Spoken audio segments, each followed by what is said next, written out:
Welcome back to Valvoline Raceway for the Friday night slide. We're here with Maddie Jackson, who's one of the up-and-coming superstars of speed cars. Maddie, welcome to Friday night slide. How you going, Stu? Good to be here. Mate, it's going to be an exciting season here at the racetrack. Oh, it definitely is. I'm looking forward to it. It's going to be a big year. Mate, you started racing go-karts many years ago, progressed up into speed cars. Must be just awesome to drive in one of the sport's most prestigious cars. Oh, it's excellent. Sometimes you just can't believe it. My dad's raced, my grandfather's raced, and now I get to do it. There's a lot of history in the Jackson family, obviously, racing speed cars. Oh, there is a lot. Unfortunately, my father lost his life to the sport, but my dad raced for many years, and now I get to fly the flag. Obviously, on that, how tough is it to be able to strap yourself into the race car and do that, knowing your father lost his life doing it? My grandfather. Grandfather, sorry. That's all right. It's something I love. It's a big passion and a lot of enjoyment. Mate, looking forward to the season, the amount of cars we're going to see here and the way the racetrack is. There's nothing better racing a speed car around Valvoline Raceway. Oh, you don't get a better feeling when you just get to turn hard and put it sideways into the corner and you're going 3 wide. It's just amazing. You look at the other competitors. Who's your biggest competitor this year? Or competitors, I should say. Oh, there's a big list, but I'd say Adam Clark. He's a top bloke and he's a fierce competitor. Do you think it's getting tougher and tougher each year? I think it is. All the cars are getting very similar. They're all high quality cars and everyone gets better every year. So we just got to bring our A game every week and try our best. Now run through your package of your car that you're going to be running this year. This year we'll be running a Spike chassis with a Hawk motor, all fresh for this season. Must be exciting once again though, just to be able to strap your bum back in a race car and get out there and have some fun in the dirt. Oh, it's been a long off season, so we're definitely ready. Now mate, the exciting thing is this weekend, the opening night, you're going to go a little bit different and you're going to put a wing on top. Not a Formula 500, nothing like that. You're going to race a sprint car. Yeah, we're doing double duty, so the arms will be getting tired, but I think we'll be able to do it. Now just explain who you're driving for in the sprint car this weekend. We've got the help of Hawkesbury Valley Smash Repairs and Diamond Air Conditioning, so we're doing it for them. Must be looking forward to it to be able to do that. Never driven a sprint car before? No, I've never had any experience with it. It should be a little bit faster, but I'm sure I'll adjust to it and we'll get there. We wish you all the best. I know you're going to have a lot of fun and you've got sponsors on board that are helping you for many years racing the speed car, and we wish you all the best. Thank you very much. Cool.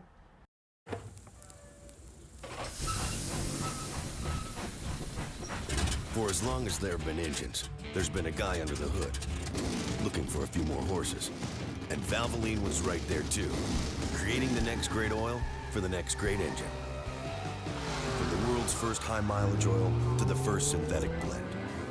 We introduced motor oil back in 1866, and we've been reinventing it ever since. Valvoline, 140 years under the hood. Well, Stewie spoke to John Dennehy a little bit earlier on today in the program, and now we're going to meet really the American side of this connection and the birthplace of this category. Scott Reinhardt joins me here, and Scott, welcome to Australia. Thank you. It's good to be here. I've been here probably about 2.5 weeks now, seeing some of the sites, helping John get set up with the Speedway Australia Legends Car program, getting that going, up and running, in line with the program that we have in the States. It's been really good. Now, it's something that we should explain. Prior to tomorrow night, you guys are actually going to run on what we call a bitumen at Sydney Motorsport Park. You're going to have an asphalt event and then come and race on the dirt that night.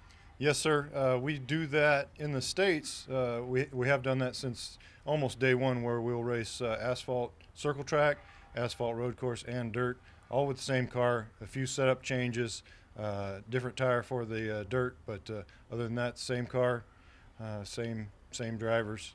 There's no dirt category in the world where you can do that. That is true. That is one unique component of the cars. They are factory-built cars, all out of the same factory there in Harrisburg, North Carolina, all built to the same specifications for the different surfaces. You don't have to buy new chassis, new suspension. It's all the same setup. Now, there's over 6,000 of these cars across America alone. Yes, sir. We started in 1992 with the manufacture of the cars.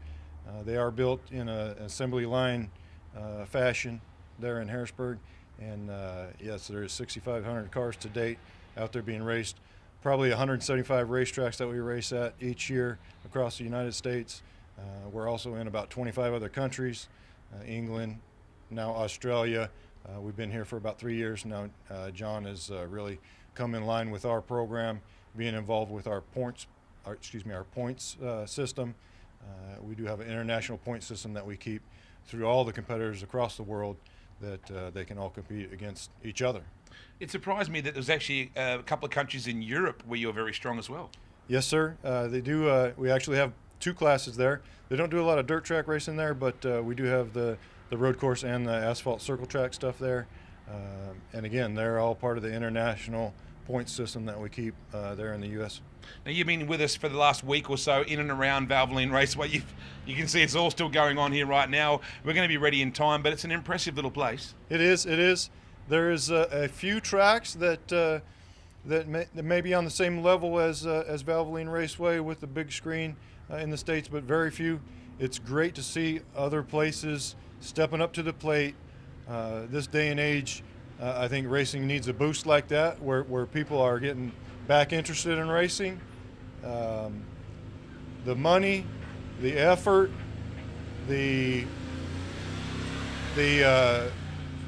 kind of accommodating the fan is very important in getting the entertainment bang for the buck, so to speak. Well, you're going to be a big part of what we're doing this year. The Legend Cars are going to be absolutely a big part of our program. Looking forward to seeing you guys tomorrow night. I hope you enjoy the racing. Hope you have a safe trip home, and I hope you come back soon. Thank you, sir. I think it'll be a great event tomorrow, and going forward, the year-long series that John Dennehy and the Speedway Legend Cars Australia are putting together is going to be a great event.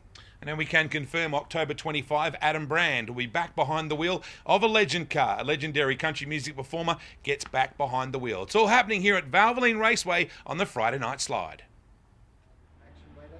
Well, at practice a couple of weeks ago, a couple of the fastest race cars that we actually had down here were Formula 500s, and one of the bright faces of Formula 500s is Dell Levy, who has an amazing history in the sport of Speedway racing. Now, if you know Speedway at all, and you think you know the name Levy, there's a good reason for that, because your grandfather was one of the pioneers. Absolutely, yeah. He used to race solos all through the 30s, 40s, 50s, and up until the 60s, and he was 50 when he stopped, so...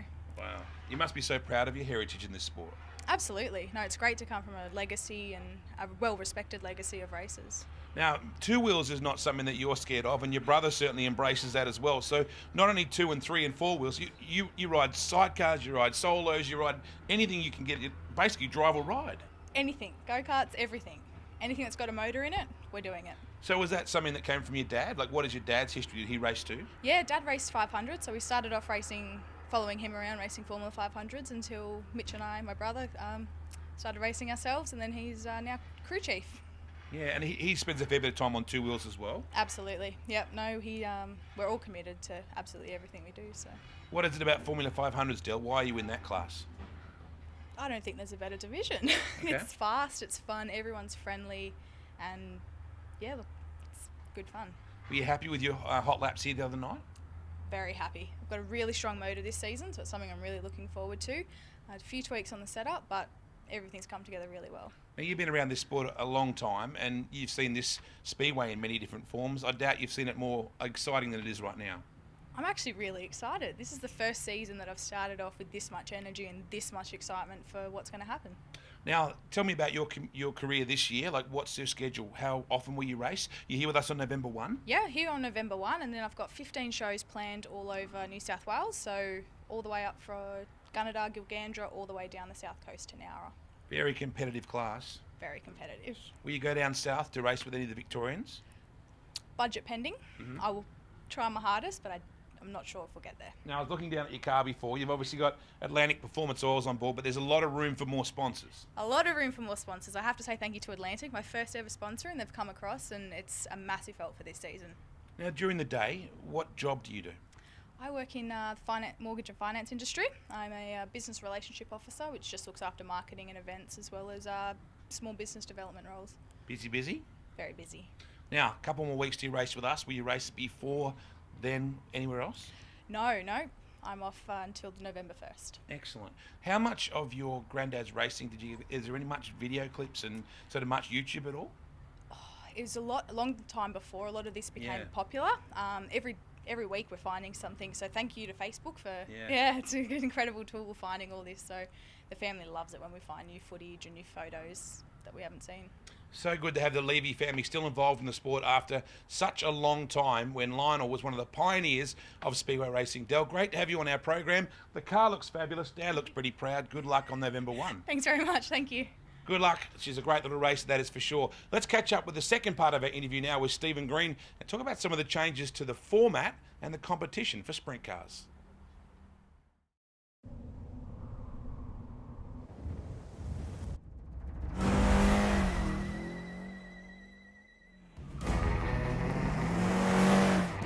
Unsurpassed protection for today's hotter running, higher compression engines.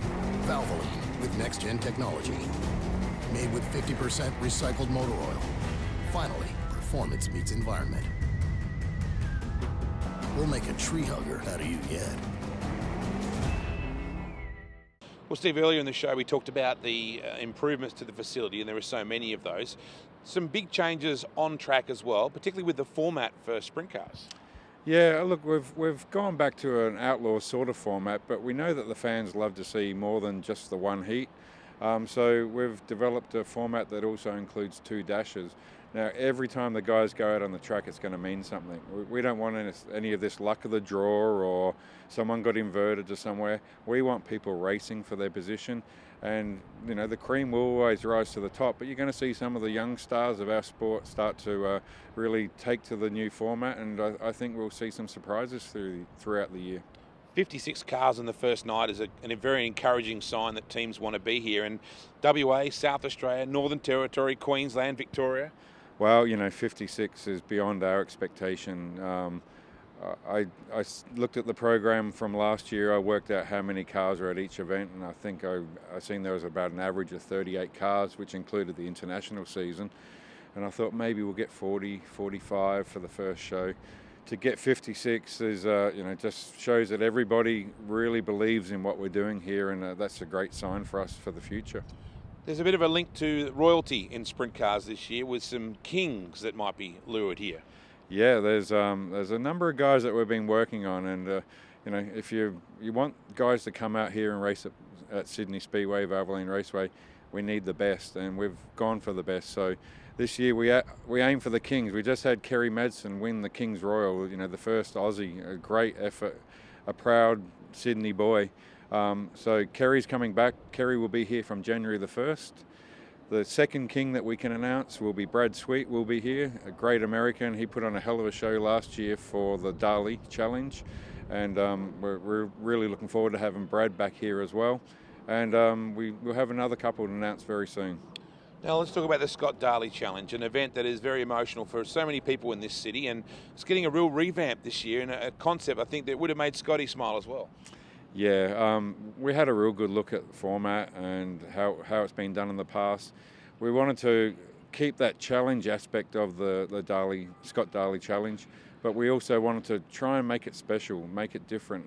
We want this event to be one of the biggest events. Obviously the Classic's a very prestigious event. We want the Scott Darley Challenge to rank right up there with the Classic. So we've revamped the format. We think the format's something that's very special. People haven't seen it before. So the first night, people will race as a normal program, but 35 laps. We expect we'll have 70 or 80 cars here for that event.